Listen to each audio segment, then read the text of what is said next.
What's good, everybody? This is the Green Light. This is Cam Green. Say no more, say less. The brand. This is the podcast, the official podcast, episode 3, and I'm gonna let these people introduce themselves.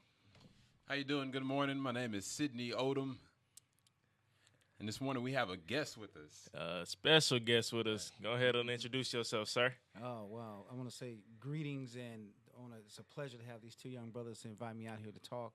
Dr. Derek Wilson here, professor, social professor in psychology at Prairie University.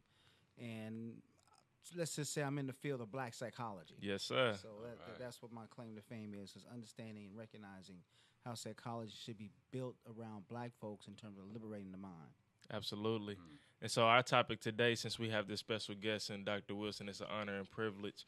Our topic today is the black community, the mental health in the black community. So we just want to share some light on that and talk about that. So let's get straight into it. What y'all thinking about it, man? What y'all thinking?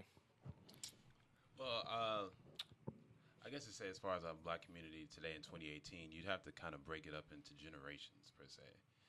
You know, depending on whatever timeline you have our children who are in high school, you have those who are in college and young adults, and then you have those who are already full-blown adults having families and whatnot and everything. It's a very big generation gap. Yeah. And that generation gap has to do a lot of with what the world is putting out and what we're doing to our own culture. So, getting more specifics, for instance, music. Yeah. Music is music actually affects a lot of our younger groups of male and female, that being children, that being young adults, and even still older adults today. You know, for the 40-year-old guys that are at the Washaterias, you know, with their with their Cadillacs and swangers and everything. but, let's say Cadillac and swangers. But most definitely. So, as far as connecting that to the topic, as far as being about mental health, when you jump into the idea of how most hit music today has to do with hip hop, and hip hop focuses heavily on a lot of objectifying women and focusing on just having money, pretty much being so. I think in some ways it doesn't really create too many real goals for us as a people, as African Americans. It doesn't create too many realistic goals. All we think about is, you know, having money when we actually don't create ways to earn them, or you know, or even actually try to work for it. And we're not respecting our women. We're not respecting each other, being male or female. And it's just become really a big neighborhood of wannabe gangbangers that are not gangbangers, and wanna be guys and girls that go to clubs and just dance around and have fun and live the rich life when you're not. Ideally, yeah, that's where music jumps on for me. That's my first thought. You know, I like that assessment of recognizing how music can play a part in terms of the mental health of the black community. So I think you right on when you talk about not setting goals. And I try to get people to recognize that when we're going to begin to evaluate what black folks are to be about, right, we have to come up with an ethos. And that ethos talks about a sense of appropriateness and a sense of excellence. Okay. So the question becomes, how do we, and we use this as the criteria to use to critique anything, right? And that criteria is whatever you're engaged in, whatever you're listening to, whatever you're responding to, or whatever you're practicing. How does it advance the interest and image of black folk? Right. So we got to start engaging in a critical thought of recognizing that the things that we're engaged in, the things that we're practicing, the things we're espousing, putting out there, particularly for the next generation, is it advancing the interests of black people overall? Yeah. And then what does it do for our image? And I find that challenge every time we talk about music. As Green will attest when it comes to class, you know, in terms of teaching my classes. But once we begin to put certain criterias on, because you have the lens to recognize, you've already discerned that there's an issue here in terms of the messages that's being put out there. Right. And based on these messages, you know, we're going to be conditioned to the messages. And we need to recognize that, you know, how are we being conditioned? And so it is important that we begin to recognize and acknowledge, you know, what is the genre of music, or at least the message of music and its intent? Yes. How do we deal with that from a psychological perspective? You know, and so we have to begin to engage in these real discussions. But more importantly, we have to begin to what? Identified, acknowledge, and recognize individuals who are able to put off a message of positivity, a message of relatedness, a message of being connected Yeah. within the community. And I gotta recognize some people. So people so we talk about music right now and in the mental health and stuff like that.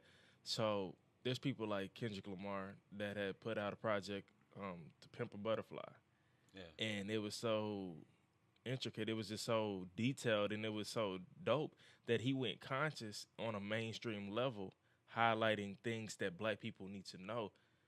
Yeah. There's a lot of things that we need to know and understand, and how all of these things are just materialistic and all of those things. Somebody like J. Cole, he dropped the album earlier this year, called KOD, that could be King of Overdosed and all of that. And he was talking about how these rappers used to rap about slinging drugs and selling drugs into the neighborhood and all of this stuff, to now going to being actual druggies and drug addicts and stuff Yes, like that. yeah. You went from using this drug platform to get out of that neighborhood and to be successful in your career, to not only you doing that now, being successful, but you're on drugs and you're making it cool, and these kids thinking it's cool.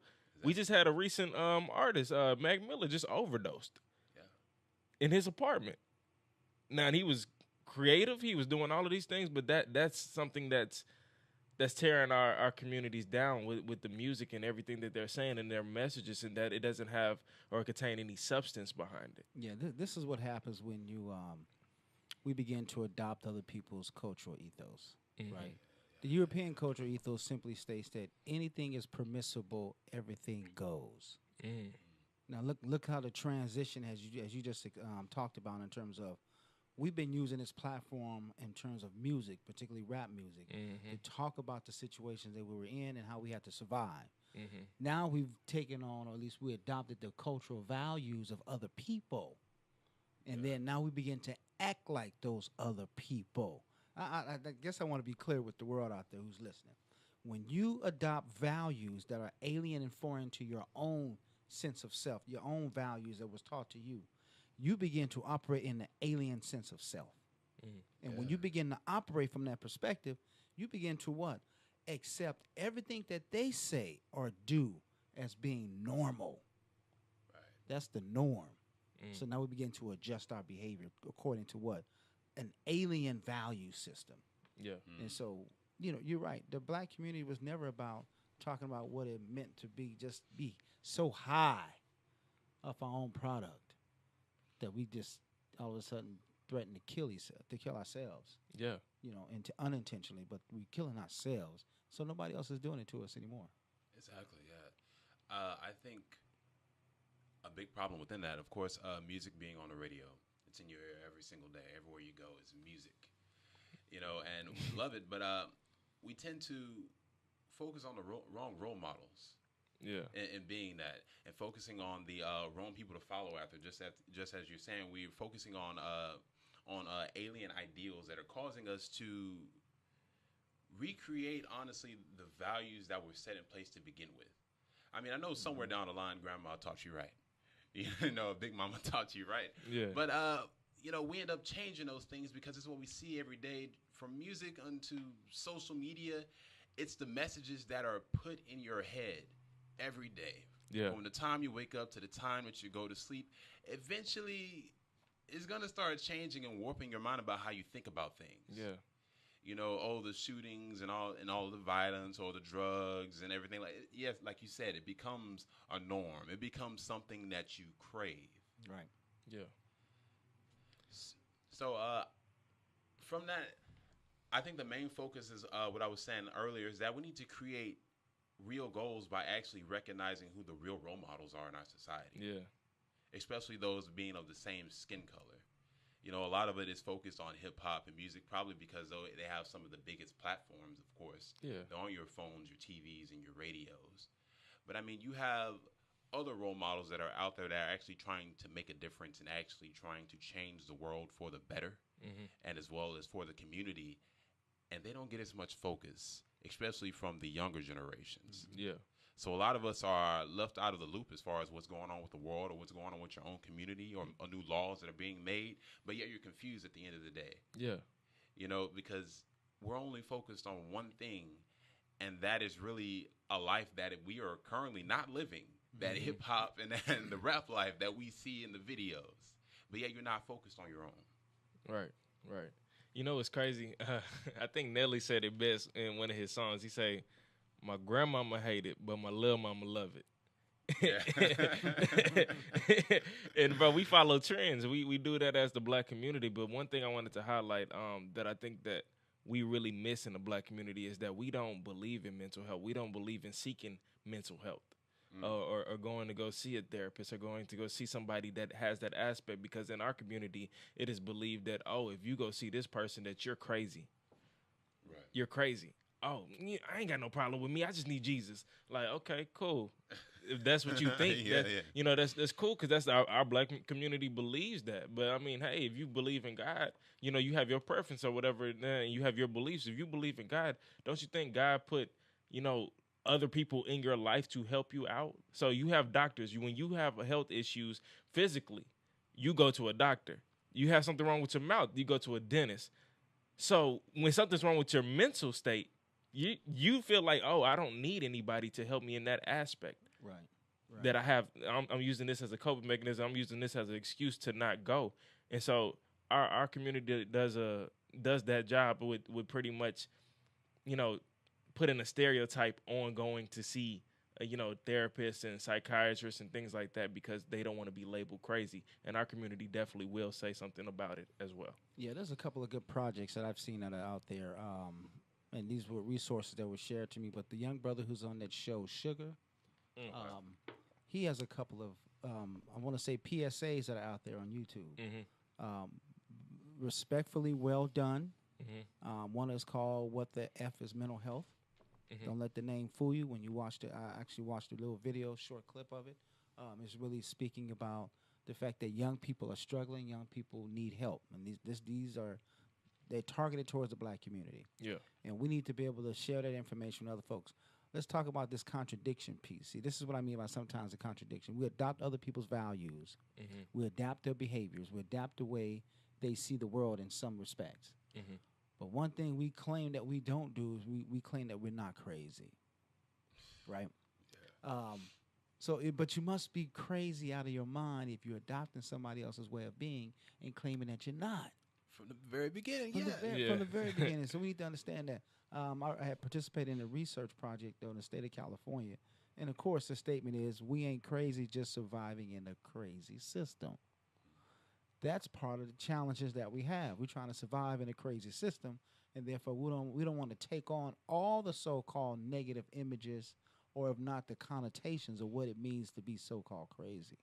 And so, although that may be seen as a survival mechanism within the black community, it may be seen as a way in terms of demonstrating a sense of resiliency within us in the black community, it doesn't preclude for us to recognize that there are challenges that we have to address. I'm a believer. I believe in the fact that our mental health is based on the cultural relevance of what it means to be of African and African American descent. And we need to recognize and reclaim what makes us normal and natural in our way of being. We need to understand that. Once we define those things, and we're going to talk about this in the show, but once we define those things, that gives us the backdrop of recognizing the challenges that we have and how we should go about maybe engage in some sort of, psychological mental health or mental health intervention. So it becomes very important. And it's packed. Now it's packed. So one end, we talk about real diagnosable disorders that people suffer from. We all get schizophrenia in our communities. We all get psychoticism in our communities. We all going to have depression in our communities, bipolar depression in our communities. All these manic depressive, major depressive disorders, anxiety, generalized anxiety. All these things are a part of how we function. A lot of times we don't recognize that there is not a natural fit of culture, personality, or personal being, and the way in which we operate within a system that doesn't allow you to be yourself. That's what's clear, because it's talking about challenging the reality of our existence. And how do you live within that reality? And, you know, it's just crazy that you said that. I know we talk about this is mental health, but it keeps tying back to the music when you say something like that, because you look at the music hip hop community now, and you look at what they're doing right now in the culture, and in the culture right now, if you talking substance, or you're talking something that's conscious, or you're talking something that has value to it with some true substance behind it, it's not promoted as well as last night I was at the strip club, or you Right. know, I'm popping Molly, I'm sweating, or you know, something crazy like Molly Perkins said. Like you hear that on the radio, and it's all like, okay, we're embracing all of this stuff. I ain't gonna call it. I don't know if I want to call it stupidity, man, but let's just say ignorance, because some of these people out here, these artists, they're probably just ignorant to the fact that they don't know themselves. So they just going with what is marketable, what's something that can sell, and so they conform to every single thing that society loves to see, all the negativity. So it creates that type of stereotype for us, and it's like, dang, like everything on the radio is retarded. Like I ain't gonna say retarded. It's just crazy to me. It just goes on, and you're just like, man, what's going on the radio? Like, do they honestly know what they're talking about? Do they honestly know their worth? Do they know that their platform? Do they know that they have a powerful voice? That these kids are listening? That they're following everything other than athletes? Musicians have probably the strongest platforms for our generation. Very true. And these athletes too, when you see them going through domestic violence, Right. you see them, going in the club, throwing their money, spending their money, just doing crazy things on the news. You see them in the media being portrayed as something that they're probably not. Just a prime example, I would say somebody like Allen Iverson, and how his story started, and how he started like being the star athlete out of high school and everything, and then getting caught up in a bowling alley in a fight that he probably wasn't even a part of. Then them trying to sentence him to like 5 years. His homeboys get locked up and all of these things, and they're trying to take away his future, take away his career and all these things. And then he gets to the NBA, he's tatted up and all of these things, and they want to label him a thug. They want to label him this, and all the kids want to be like him, and all of these things. So they just take away from our, they put a stereotype, they put just these statistics on us as we're terrible people, as all of these things. And sometimes we have a powerful platform that we have to follow, and it just takes away from us. Yeah, I think that at the end of the day, yeah. Yeah, but go ahead. I feel like there are two standpoints here, of course, and I'll start with the first one, and that being just us as a people, as a consumer. Mm-hmm. I can say first and foremost, I'm an actor. I do a lot of plays. I do a lot of films and everything. I always come to notice, ask yourself as an audience, why do you go see an action movie? Why do you go see a scary movie? It's because these things usually don't happen in your regular life. It entertains you. Ideally, a lot of people want to be something that they are not, or live a life that they don't have. It is the want for more, the want for something that is different. You're attracted to it. A lot of our younger generation, when there is a fight that breaks out, you run up to it and then you catch it on video with your phone, or an accident, that's the world that we live in today. Yeah. But it's because it's out of the norm. And then you have the other standpoint where those who have a platform, such as in being music, you wonder, why is it that they act lost when they have everything that a lot of us are wanting? They have money, they have security. Why is it that you choose to take this route of just being lost and in the world? And it's because that's what makes money. If we, as the audience, want something that we don't have, we want things that are out of the norm. We want things that are dangerous. We want things that are violent, like in action movies. We see fights and we want to go watch them. That's what they're going to talk about, because that's what we're going to buy. Yeah. Now, I'm not going to blame us as the consumers that's the reason why the artists are doing this, but it's just kind of the pattern and cycle that it goes in. If I was an up-and-coming rapper today, most of the success that I see is probably from someone who's talking about, carrying guns and throwing money in the club. Yeah. Pretty much being so that's what's popular, so that's what I'm going to rap like, if anything. And it's just the same cycle. It's not really changing unless you listen to someone like Kendrick or listen to someone like J. Cole, if anything, who are trying to put out a positive message. But at the same time, they still don't get enough attention to actually make a difference. We need more of our artists and more people with a platform to stop the cycle. I understand you're worried about your money and your well being and everything, and you're out here free. But when you have that platform, you have a lot of power. Yeah. And with that great power comes great responsibility. You, as an artist, you are actually now watching and guiding a lot of youth that are the same skin tone as you, or even not even being so. So they're following after your image. You're in the public eye. You're on TV. You're on social media. So now they're gonna try to be exactly like you. So if you're in the club with a bunch of strippers, you can definitely expect the 15-year-old to want to be in the club with a bunch of strippers. Yeah. See, but that's the challenge of it all. We understand that artists, they really represents the cultural performance of the society, right? Yeah. The cultural performance, sometimes you talk about how the consumers of the art, those who go to listen, those who goes to buy, those who purchase those tickets to see live performances or movies or anything like that, they are part of the reflection of the creators of those particular shows, Right. of whatever media it is that you're using. And so once they can, we need to recognize that sometimes people in their psyche is revealing things that they want other people to know. Now we get to the form of how we begin to condition people, right? One you just thought it was the artist who can get out there and portray something that they're not, with the horror films, the drama, the thrillers, and all that, whatever that stuff is that's out there. But then you have a audience in which you are appealing to.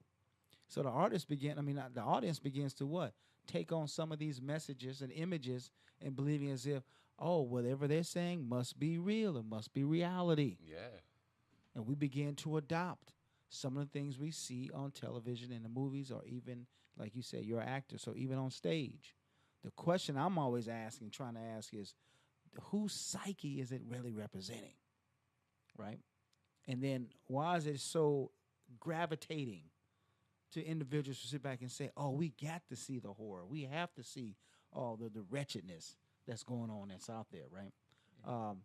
So we have been conditioned to accept those things. Yeah. And I always make the point, as long as we've been here, how many black folks has made really some high quality so-called horror, torturous films? I mean, who makes all these ghost movies and things like that? Who's making all these, these movies that's all about torturing people? Yeah. That, to me, reveals the psyche of a group, Yes. right?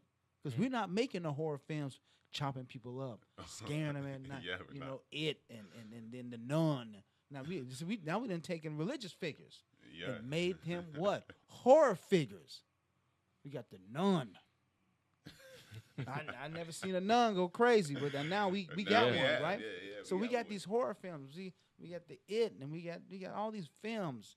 Of course, it was poltergeist back in the day, but the point I'm making is, we need to recognize the cultural and historical relevance of how the psyche of certain people has been imposed upon other folks. Now, I could flip the switch a little bit because, sometimes some people can steal some of your stuff too and make it worse than what it is and profit off of it. Yeah. Okay. So we understand Shakespeare's and stuff back in the day when he did all his writings and all that good stuff of jealousy and thriller and taking other people's mates and then murder, right? And self-inflicted wounds. I'm sure we have wonderful stories like that too in some parts of the black community and our culture. But most of our stories is really have been around, understanding how resilient and resolved we can be in responding to and answering issues and challenges. That's the most of our stories have been. That's what it should so, be, Zora Neale Hurston, we need to recognize this sister as a true cultural writer, a cultural icon. She captured the African community. She captured the cultural essence of the black folks within our communities. And she was able to talk and write about the relevance of how our culture saves us once we recognize the remnants of our culture continue to live within us. Very important that we recognize these things. But again, we follow those things that other people have imposed. They have conditioned us classically and operationally. They've conditioned us. And we fall in those categories. Now that's that whole thing of rewards and punishment, right? Rewards, I want to get paid. So I need to do what they do, right? And we need to recognize we got to counteract a lot of these things, we have to what? We have to begin to counter condition ourselves. That's what you brothers are talking about up here in this show. Right, How do we counter condition? How do we change the way in which we think? How do we begin to re-engage in behaviors that is more adaptable and, for the most part, healthy for the way in which we do things? All right. And I had a brother in my class. Just happened just last week. I demonstrated something to him, and I just make that statement I always make: I am because you are, and since you are, therefore I am. All right. Tried to ask a young man to interpret that for me, and he came back. He said, "Well, I feel what it's saying. I just probably can't express to you what I'm thinking." Okay. Well, the feeling tells me that you have this episteme. You have this way of knowing something, and you know that something about that statement is true. Yeah. I mean, that's what it comes down to. Something about that statement is true. Right. Well, that's what I'm talking about. We have to liberate and illuminate the essence of who we are within ourselves. Once we understand the way we come from, what we think, and how we operate, we can develop better mechanisms to encourage people to go seek that help, mental health care, right? To encourage brothers and sisters. Let's create new art that's going to really illuminate and talk about the greatness of who we are. Let's create a community that we can actually lean upon, if not make into our own image. So we have to do these types of things to challenge who we are and what we're about. Yeah. I agree with that. I mean, situations like that start even as a child in school. That fear of missing out. Whatever the bigger group is doing, you want to go jump in with the group, and then someone else has the fear of missing out, and the group gets bigger and bigger and bigger. Then you have just a big group of people who are all trying to be the same person. And ideally from that, I believe everyone has to learn at some point in your life that you have to be the person that you are.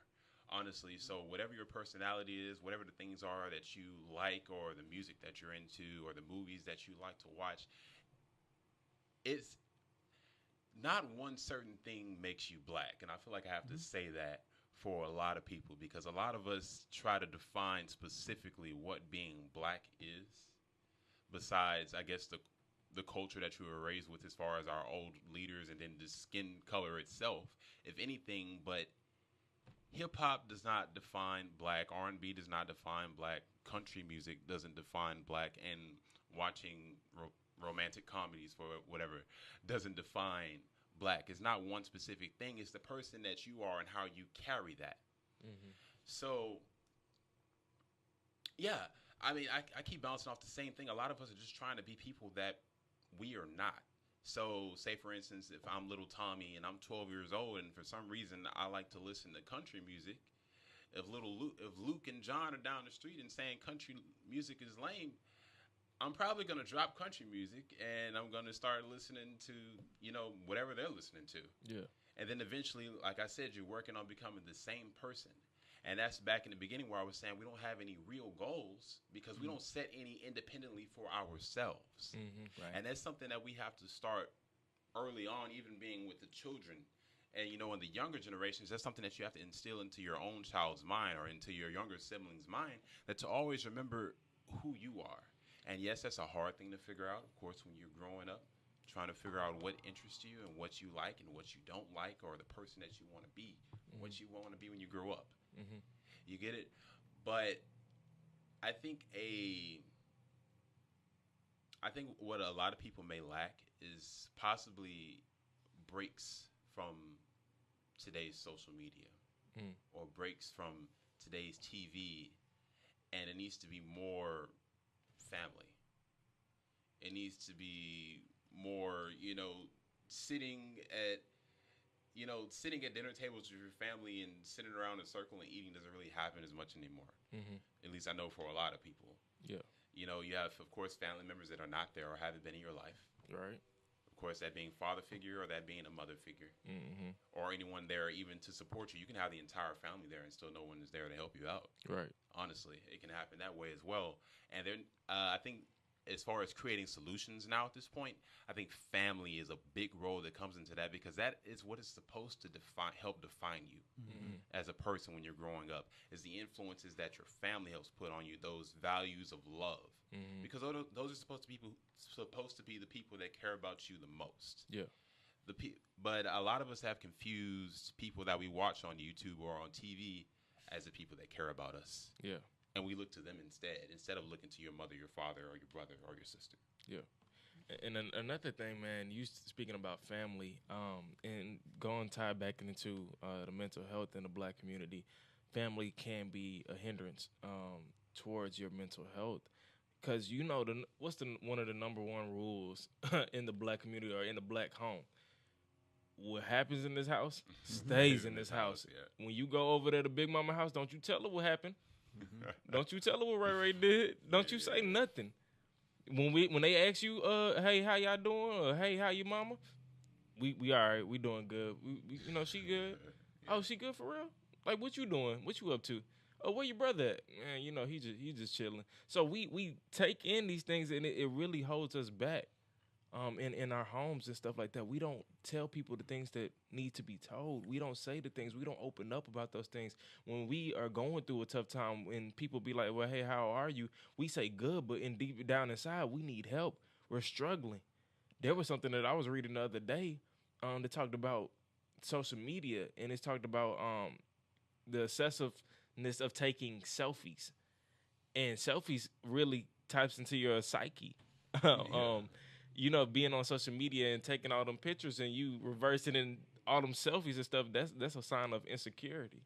Yeah. When you go on somebody's Facebook, I challenge you, go on somebody's Facebook, go on somebody's Instagram, go on any of their social medias, and if you see them with majority of their pictures of them selfies, you might see some insecurity. You might see somebody crying out for help and saying, hey, I need help, but I don't know how to say that. I'm too prideful to say that.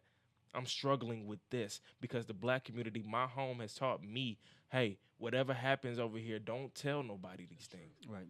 So I want us to recognize how that probably came about too. On one end, we had that motto of what goes on in this household stays in this household. Mm-hmm. But that was protect ourselves and insulates ourselves from how white folks in the community would evaluate us. Right. That's how it initially began. Yeah. I know you're going to school today, but don't be letting these people know what goes on. And children were taught that young because why? When you're in class and you're young in kindergarten, first grade, all of the elementary school stuff, sometimes you reflect and represent and act out or display things that may have happened in the household. And then once the so-called, whether you call them DPS, CPS, Child Protective Services, Family Protective Services, once they start stepping in, they begin to change the rules of the family that which you operate. So we can see how systems began to interfere with the black family function or the structure of the black family. Right. Now, we take on that motto.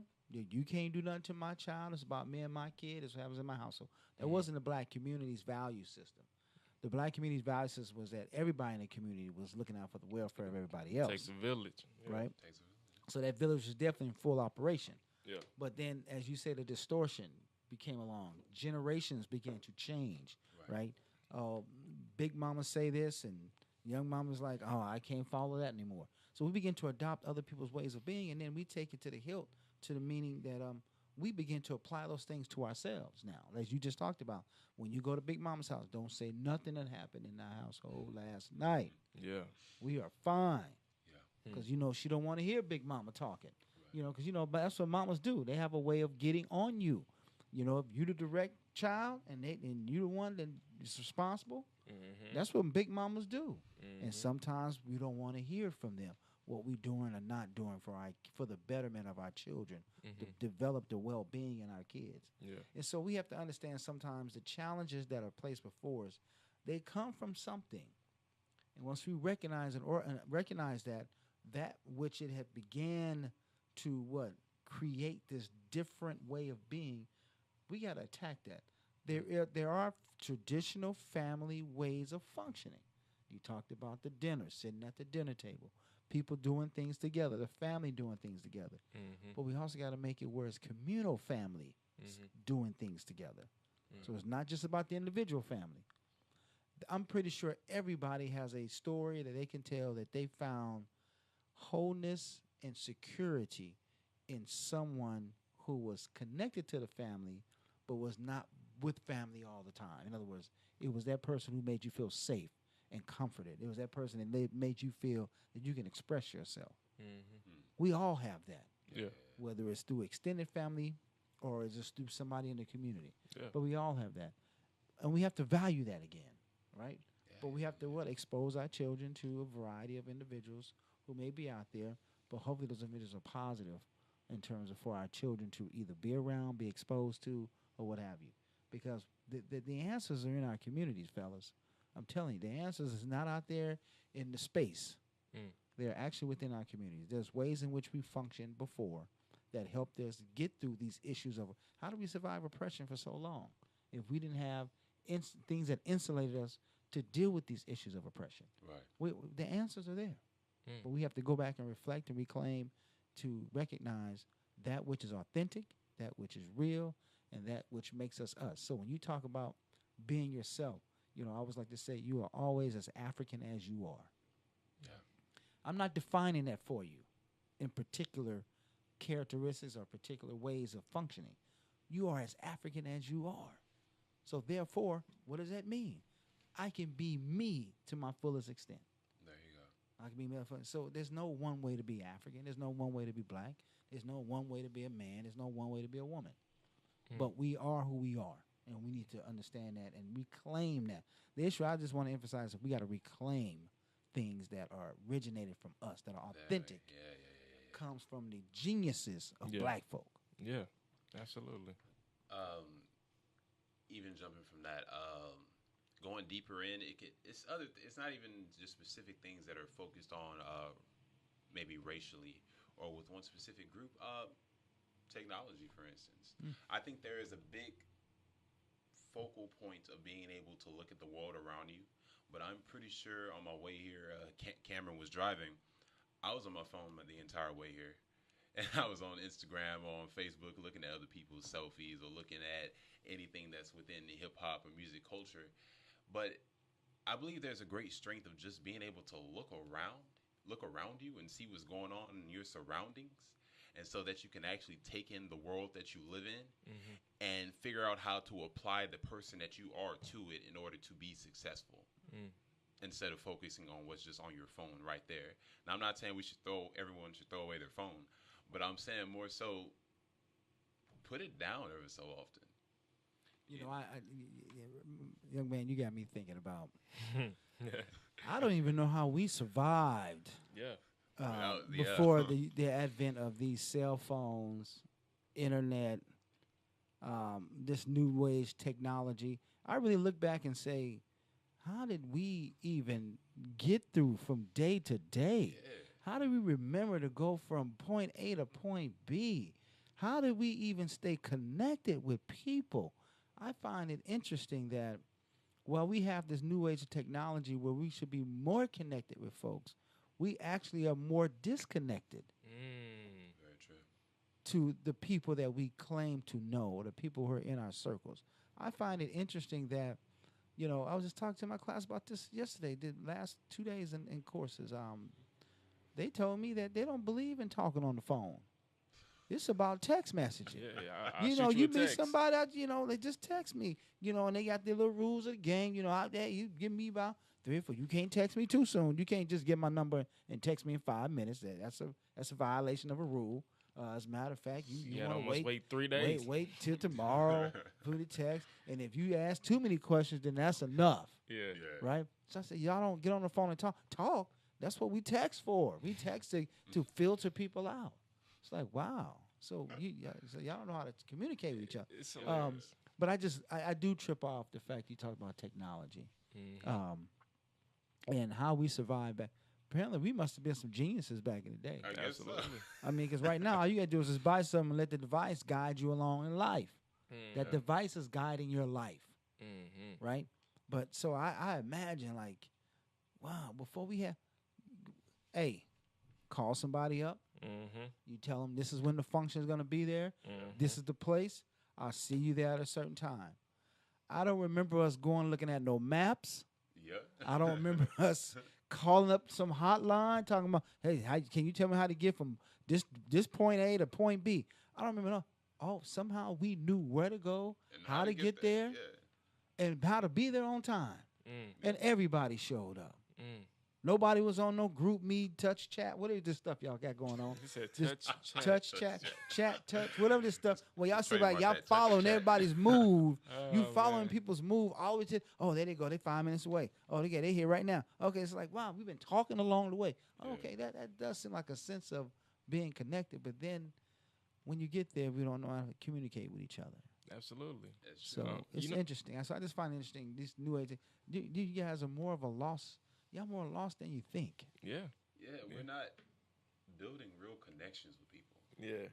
I think that's just a big thing to look at. You can't build a real connection or even have really a real conversation. You think you are, because it's 2018. Because you're texting, this is how it goes, but you're not. You can't hear that person's tone of voice. Right. You're not even in that person's face. If you actually want to talk to them, person to person.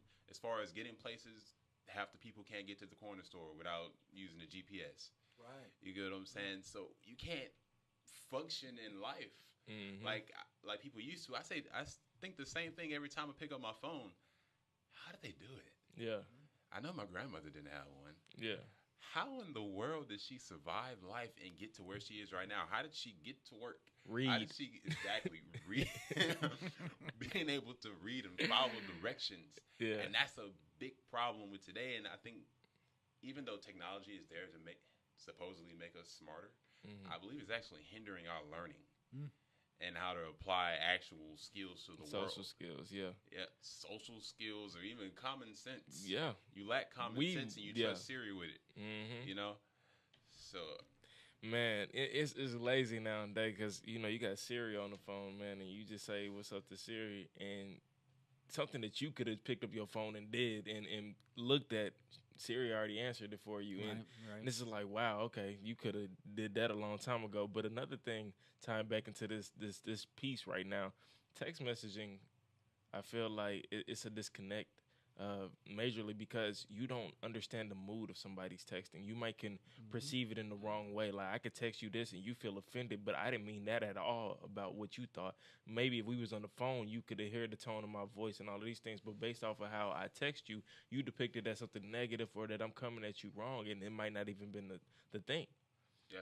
It's crazy. Even in time back into social media, you see people on Twitter, Instagram, Facebook, or whatever, and you see them, and you hit them up, and like it's crazy because I use it as an example. Somebody hit me up in my Instagram and was like, "Hey man, I seen you today earlier," and I was like, "Okay, so why didn't you speak to me or anything like that? Yeah. Like you saw me today, but you get on Instagram and you let me know, hey, I saw you. Right. Okay, well when I was in front of your presence You or I said was in hello. your, hey, a simple hello, a simple this and that. Like I'm not gonna bite you. Right. I'm not going to we're afraid to talk to people. And we be like, dang, I seen this girl at a party, or dang, I seen this person at this place. You know what? I'm going to shoot them a message on Instagram. I know that I follow them. I know that I see them on Twitter. I'm going to just go on this. And it makes me comfortable because it helps me, or it copes with me not facing my fears of going up to you and speaking to you and being social and all those things. So that ties back into the mental health. It ties back So into now you can see that the organic development of relationships that happen in my office. yeah. Now you understand how we can create a community of positive mental health by creating a community of connectedness Yeah. within we each go. other. Yeah, absolutely. Yeah. So Cameron was there. I love Cameron. He was there in the beginning. Everybody used to wonder, what, Doc, you got people in your office. Why you got so many people in your office? You guys are for each other. This is why y'all here for each other. It's not just about Doc. This is about you. And before you know it, conversations begin and relationships begin to spawn. In other words, people begin to have genuine recognition of each other. Yeah. And that's what it comes down to. That's what it comes down to. You know, y'all stop. I don't want to see a room full of people and everybody got their heads down in y'all phones. Y'all better start talking to each other. Yeah. You're You're right. That's a crazy sight. I got one more. Oh, go ahead. Oh yeah, there's been a lot of situations, old friends or whatever, when you're texted, the conversation just seems great. Oh, this is fantastic. Or if it's with a girl that you just met, oh, this is awesome. Get and then in you meet them in person. Yep. So Ain't got nothing to talk about. We done talked about And you're on all of your those phone. things Yeah. in 2 hours in the text message, but when we in person, I don't know how to keep the conversation going. We just closing out the conversation. Ain't nothing open and ended. You know, it's crazy to me. I mean, it's a false sense of compatibility and connection. You know, you're not making any real friends through texting, to be honest, man. The emotions as a person that you give off and facial expressions and actual ideas. Like this conversation right now, if we were all texting this conversation, it would not be this. No. Not at all. Not Be at too all. much to text. Yeah, that was gonna be my other point. It's probably too much. You talking about get the intonation right to understand where people's moods are coming from when they telling you, giving you a message. You probably have to, preface it, quote it to make people understand. I'm saying this with a good nature heart for you. Where you been? What? Yeah. See, if you didn't put that preface of good nature and heart caring for you, where you been? Yeah. Where I been? Yeah. Who are you to be jamming me up, asking me where I been? You said, we got to do all kinds of stuff that you don't normally do in a text message, Yeah, right? exactly. And you begin to observe people's body language and so forth. But, you might be onto something. See, that might be a play. Hey, there we go. That might play. The play is the reality. What's the reality? Is the reality of communication through text message, or is the reality of communication in person? And the question we find out, we notice that the way we communicate in person, we follow the scripts within text messaging. Yeah. Think about that. Yeah. So we communicated, we get to know each other through text, and then we finally meet, and next we staring at each other like, oh, we got to go to our text message. See what I'm supposed to say next. Yeah. I mean, because texting, is designed, to only send so much to a person. So if you only text so much, you only understand so much of that person. That's right. You get what I'm saying? So That's you right. don't ever actually get to fully know the person. You can be texting for a year. You know all of their past secrets and everything, but only so much. That's right. So when you actually get to talk about it, it's still weird. Yeah, I think technology has destroyed our psyche as well. And we Because don't even know how to work without it. and we don't even know. But it's crazy because they've been having these for a while. They had it back in the day when you had the phones and they had chat lines that you meet people before they had the apps and the social media and stuff. They had chat lines and stuff like that. But I think about it and I look back on it, how we have this new age thing where it's called catfishing when you don't really know somebody. Good Lord. and it's like they pretend to be this one person, but they're really not that person at all. But think about how many people are out there where they build these relationships off of these chat lines, these apps, all of these things, and they have never seen each other in person. I remember in high school, I had a homegirl that was dating this boy. I was like, how long you and your boyfriend have been together? Oh, we've been together for 2 years. Oh, okay.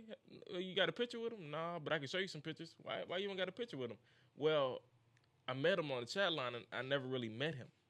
Wait a minute. But you have a full-on relationship with him.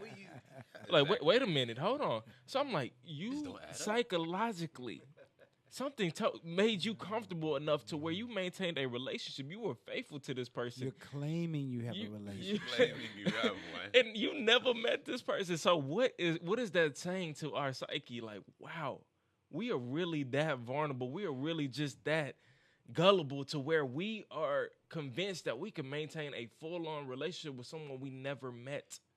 It's saying that we want to be connected so bad, but don't know how. Don't know how.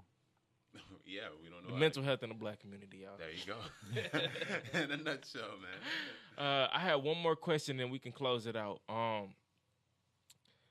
Doc, this is a question that I feel like, okay, we, being at Prairie, being a student there, when I was there, you already know that the ratio, the women to man ratio, is ridiculous. So you already know, like, let's just say, for instance, Prairie View's population, I think now is 1 to 48 or something like that. Oh, I hope it's not that much. It's not that big of a disparity. I believe it feel like that. I promise you.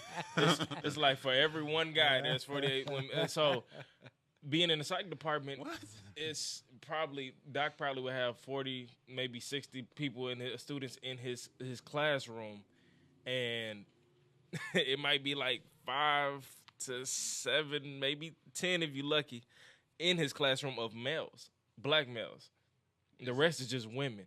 So what I want to ask you, Doc, before we close it out is, why do you feel like the numbers are so low with men in psychology and black men in psychology? Why do you feel like it's like that?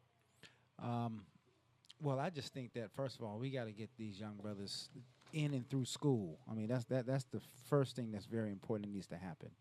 We get these young brothers in and through school. And the challenge that we have in terms of why we don't have a lot of brothers in, say, the field of psychology, um, you know, I guess a lot of brothers don't want to be challenged in terms of recognizing how we understand the way people think. Yeah. You know, and sometimes that requires they have to challenge themselves in the way they think, too. You know, the field of psychology, I mean, I love it. I love it in all of its capacities. I love it in terms of what it has taught me. It definitely teaches you about life in and of itself.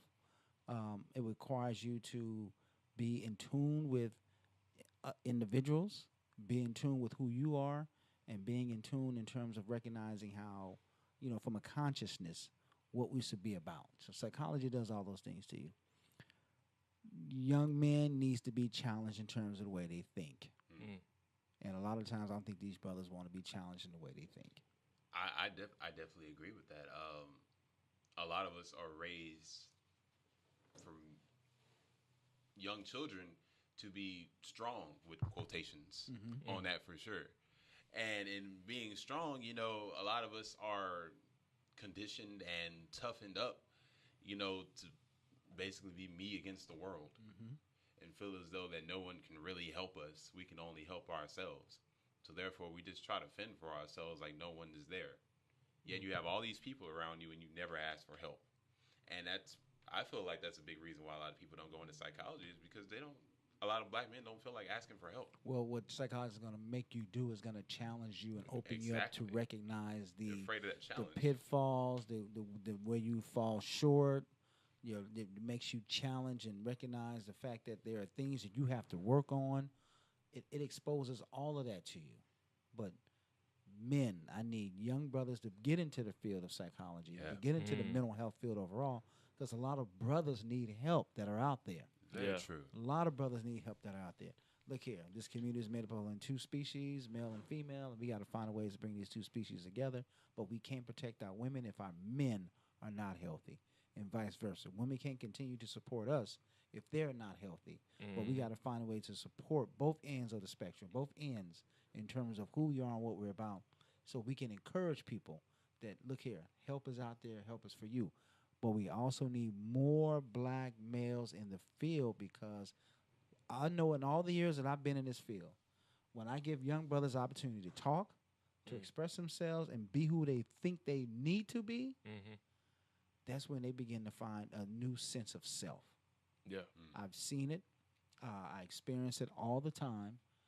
But I need other brothers to be in this position I'm in terms of giving you guys platforms, encouraging you guys to create additional platforms, and for you guys to begin to foster these types of dialogues in the community. There we go. Brothers need to speak to brothers.